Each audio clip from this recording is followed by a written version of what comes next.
and patients may require ventilatory support. The other thing is that we can often prevent the fat embolism syndrome by early stabilization of long bone fractures, and this is a principle that we would adhere to as closely as possible. Is there any specific treatment measures that you can do once a fat embolism is developed? Well, certainly supportive treatment, provision of oxygen, chest physiotherapy, and if necessary ventilatory support. And then there's the argument whether you should intervene at that point to stabilize the bones or whether you should have done that in the first instances. Perhaps you've missed the boat if they actually develop the disorder. Right, so it's symptomatic supportive therapy. There's nothing we can do to sort of dissolve the fat, as it were. No, you just wait.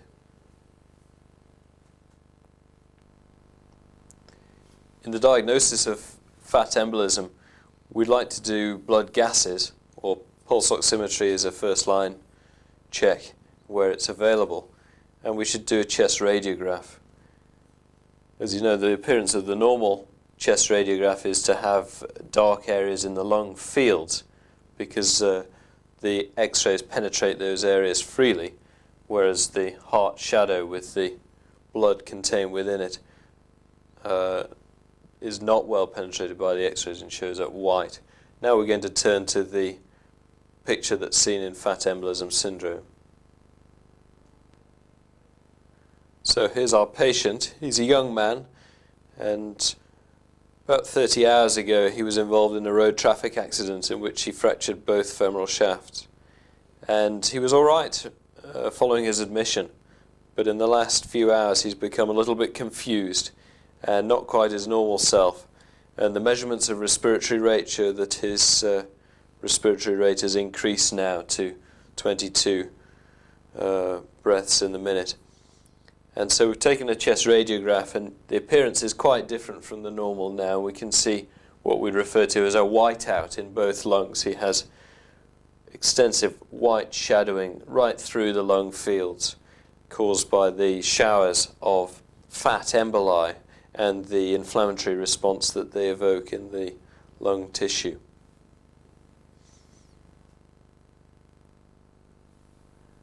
Just by way of contrast, we turn back to the normal picture to show again the dark lung fields in the normal. And it's interesting to note that this is the same individual now taken 3 weeks down the line. He was very ill for a time but responded to the supportive treatment, and his condition has fully resolved and he's made a good recovery.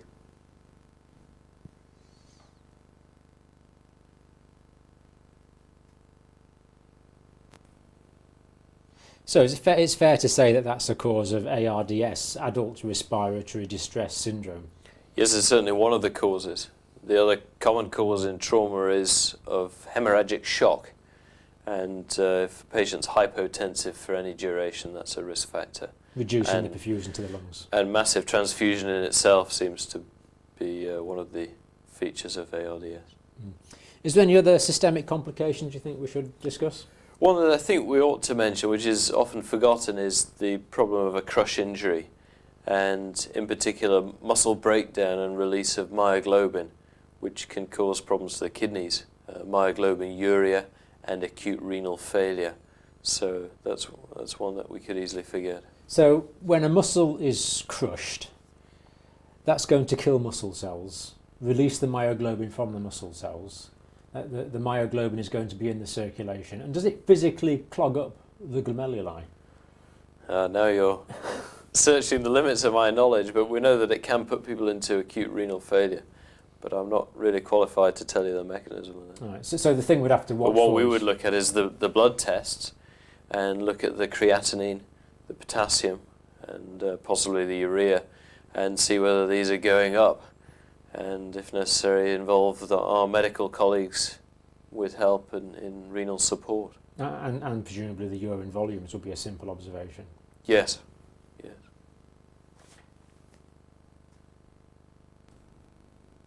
We're going to move on now and look at bone healing and factors influencing the rate of the healing process. Now, a damaged bone is clearly an injury, and when we have an injury, different factors can affect the rate at which that injury heals. Different factors can affect the way that the tissue regenerates. And conveniently, we normally divide these into local factors, which can affect wound healing, and systemic factors, which can affect wound healing. So first of all, Jim, what local factors can be involved in how well or otherwise a bone will heal?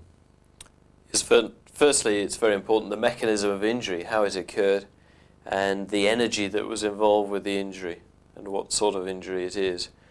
And for example, a spiral fracture, which we described earlier, is usually a low energy rotational type of injury. It results in a large surface area of bone contact across the fracture, and these injuries heal quickly, whereas a higher energy transverse or comminuted type of fracture will heal more slowly. So that's one local thing. Secondly, the biomechanical forces that play across the fracture, which may be artificially modified by our care. For example, if we've put a plate and screws across a fracture, or if we've put an intramedullary nail, a metal rod right down the middle of a long bone, or if we put it in a plaster, these will all produce different forces across the fracture, which will affect the healing time. So presumably, the less forces that are going across the fracture, the more likely it is to heal normally.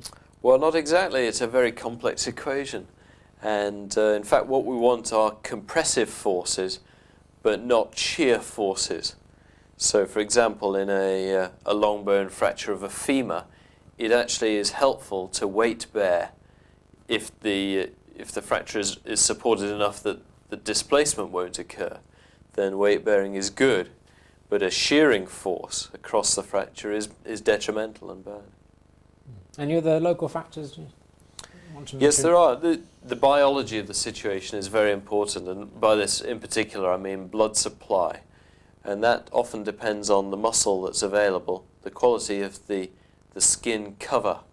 And so whether it was an open fracture or a closed fracture may be important in that light. So generally closed fractures would heal more quickly than open fractures? By and large, although you can get like an open fracture situation in a degloving of the skin without the skin actually being pierced. So technically it's a closed fracture, but it's one that will heal slowly. Presumably if there is something actually between the broken ends of bone, the bone will be unable to heal through. Yes, we talk about soft tissue interposition, which is the posh name for what you describe. And certainly muscle can get caught between the fracture ends, and periosteum itself can form a layer. This is quite commonly seen in the medial malleolus, and certainly does slow down fracture healing. Although even in these situations, the bone ends can often heal with time. What about systemic factors that can affect wound healing? Yes, the general condition of the patient is important. Age in itself is not necessarily important if health is good, but the cardiorespiratory function is wrapped up in the provision of blood supply and oxygen for healing. That's important. Nutritional status is very important, and there are some factors that slow down healing, and in particular smoking is certainly a risk factor in developing a delayed or a non-union. So healthy, balanced diet, no smoking would be good advice for everyone. Certainly. Now, what about the actual stages in the bone healing process? Could you comment? Yes, on I'd like to go through that. Perhaps we could illustrate that with some diagrams.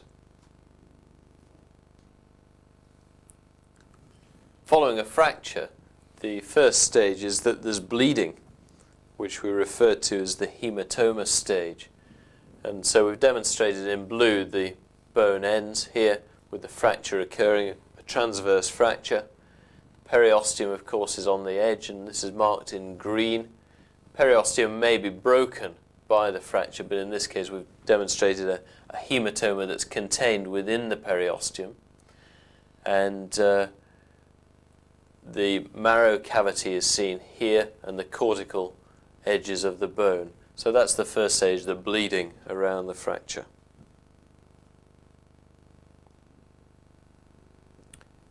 The second stage of fracture healing is cellular proliferation. And what happens after the bleeding is that cytokines and other factors that recruit cells to the area are released, and neutrophils, macrophages, and other cells come to the locality from the circulation, and they can then contribute to the healing response that will ensue. What we see here is that in brown we've now drawn in the subperiosteal cellular proliferation, which is beginning, and there's some proliferation also within the bone ends, so we refer to that as the endosteal cellular proliferation.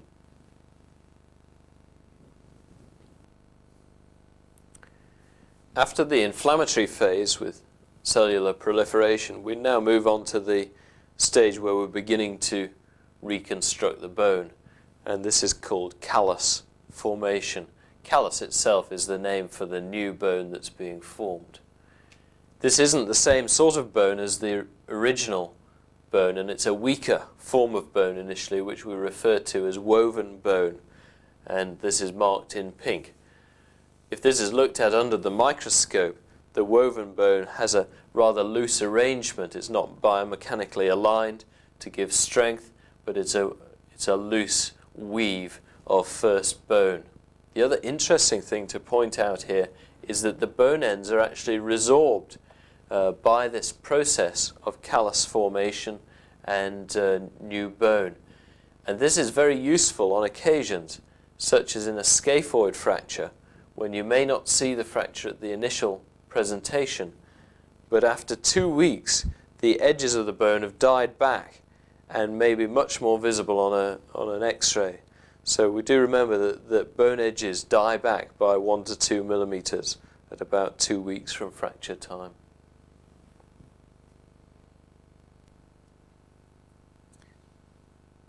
The initial callus is a relatively weak structure, and the next phase is for that to be consolidated. This involves the change from the pink woven bone in our diagram to the stripy marked in orange lamellar bone, which is a stronger form of bone with an architecture to it when seen under the microscope. So that's the consolidation phase, which is now getting to be strong enough bone for function and for use, but is not the final stage of healing. The final stage in the healing of bone is remodeling.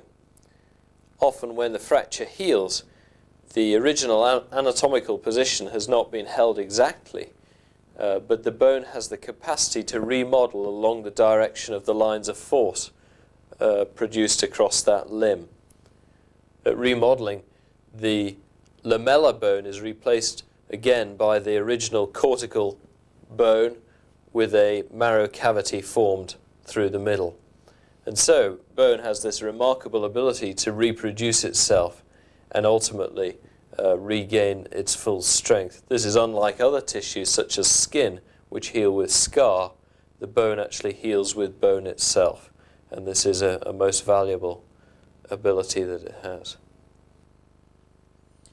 Now, most of the things we've talked about so far, Jim, have been the result of trauma. Talked about traumatic fractures. But at the start of the talk, we mentioned that you can get pathological fractures in bone, where the bone is weakened and what might be considered a normal amount of force can actually result in a fracture. Now, what pathological processes can actually weaken a bone? There are a number of processes that may do this.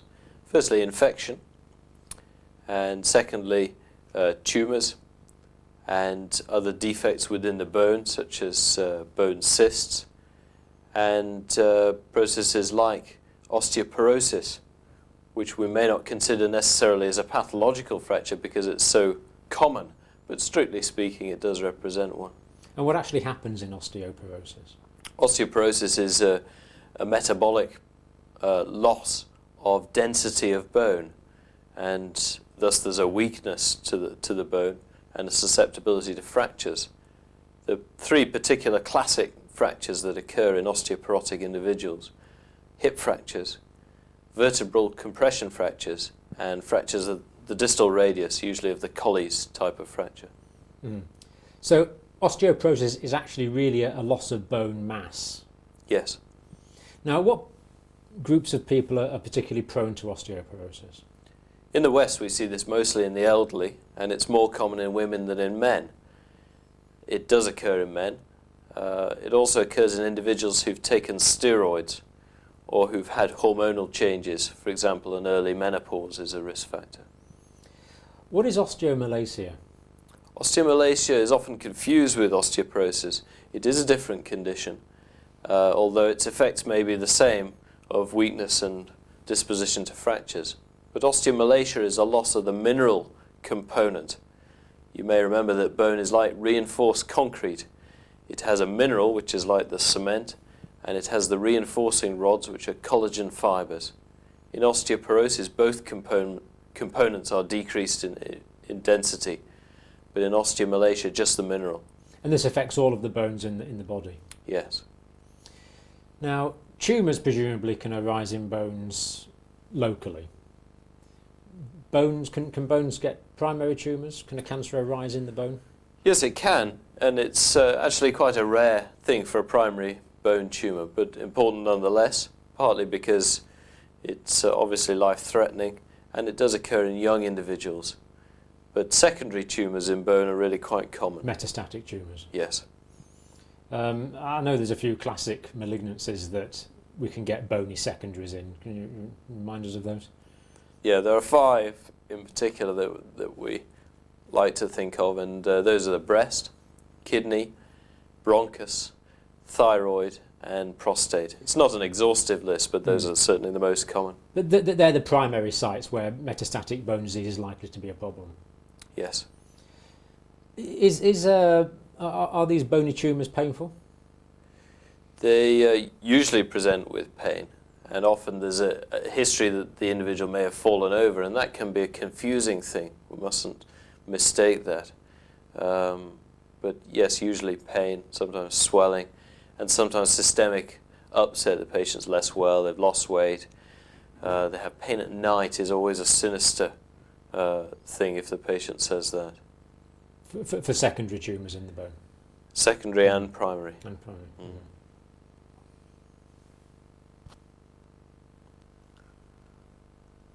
I'd like to demonstrate an example of a bone cyst. This is seen in the proximal humerus here as a lucency. That's to say an area of lesser bone density, which shows dark on the X-ray. You can see that the outer cortex is quite thin, and in 2 places, in fact, if you look very closely, it seems to be eroded into the lateral cortex. And one can appreciate that this is a point of weakness, and if the individual were to have a simple fall, it would be quite likely that there'd be a fracture through the bone cyst. Well, the thing we haven't really talked about yet, Jim, is the joints. Now, in what ways can trauma affect the joints? Yes, the fracture itself could extend into the joint, and then we would call it an intra-articular fracture.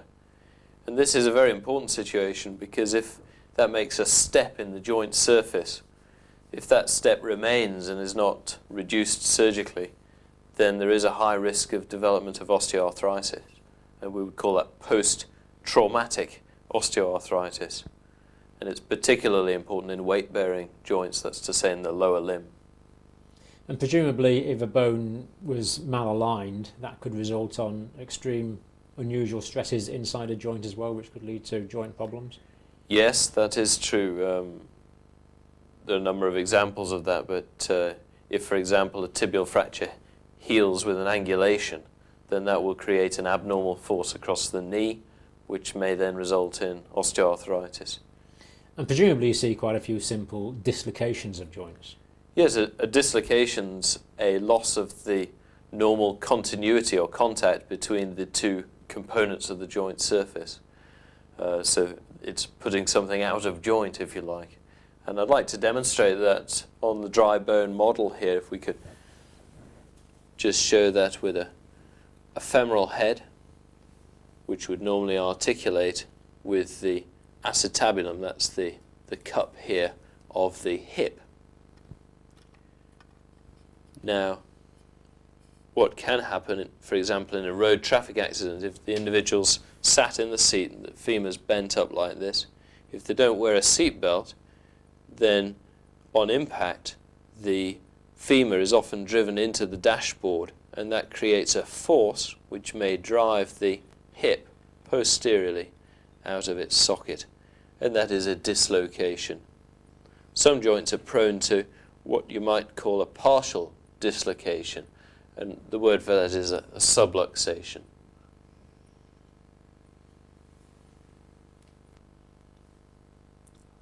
I'd like to demonstrate to you the socket of the hip joint from a sheep, and the socket is lined with a glistening white material with a bluish tinge, which is articular or hyaline cartilage.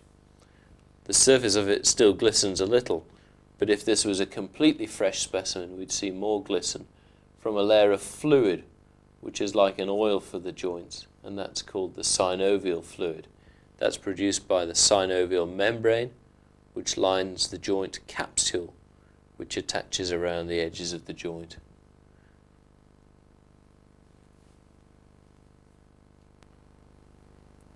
We're looking at the left hip joint, and this is a relatively normal joint. Perhaps that whitening there, which we would refer to as sclerosis, indicates a little bit of early arthritis. But basically there's a well-preserved gap between the edge of the femoral head and the cup. There's a black line there which represents the articular cartilage, and that's representing a fairly normal joint.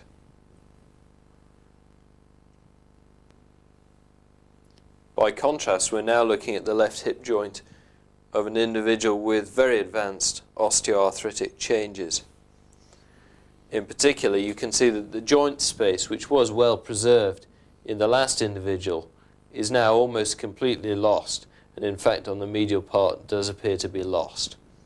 We can see a lot of whitened areas representing sclerosis, and there are some patchy, lucent areas both in the femoral head and also in the subchondral bone of the acetabulum. And these are subchondral, that's to say below the cartilage, bone cysts, which are part of the osteoarthritic process. The other component is the formation of lumps of ragged new bone called osteophyte. And one of these has broken off and formed a loose body in the hip joint itself. The causes of osteoarthritis are most commonly, it is just seen in the elderly patients, and it seems to be a general process of wear and tear, and we're not really sure why some individuals are more disposed to it than others. However, some younger individuals have osteoarthritis as a result of previous trauma, and in particular, if there's a loss of the congruity of the joint surfaces, causing a focus of wear within the joint.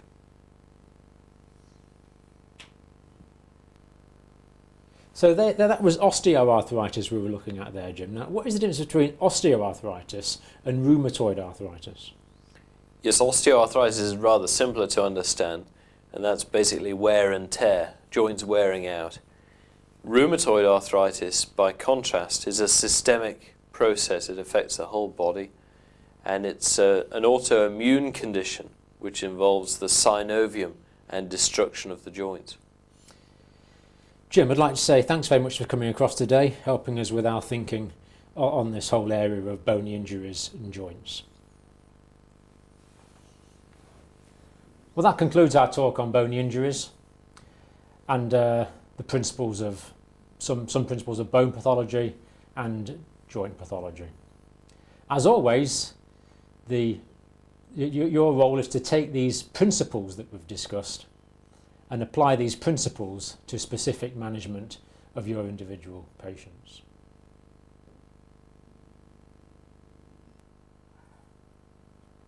I'd like to do a quick survey of our skeleton and demonstrate some of the important features. We start by looking at the skull itself with the frontal bones and the parietal bones, the temporal bones and the occiput. You can see the zygomatic arch, and here the temporomandibular joint, the joint with the jaw itself, which is a synovial joint. come down the cervical spine, and then I'd like to look a little bit at the thoracic cage, particularly the upper area with the clavicle, which is an S-shaped bone and articulates with the scapula. The scapula allows a lot of muscular attachment and is the joining point of the very mobile upper limb to the trunk. In fact, the shoulder joint, you can see the socket is very shallow. There's quite a well-formed ball on the humeral head, but the socket is no more than a saucer. And most of the attachment is formed by the muscles around it, which are named the rotator cuff. If we come down the humerus itself, we can see the tuberosities, the greater tuberosity and lesser tuberosity. Between the greater tuberosity and lesser tuberosity is a groove, the bicipital groove, for the long tendon of the biceps muscle to flex the arm.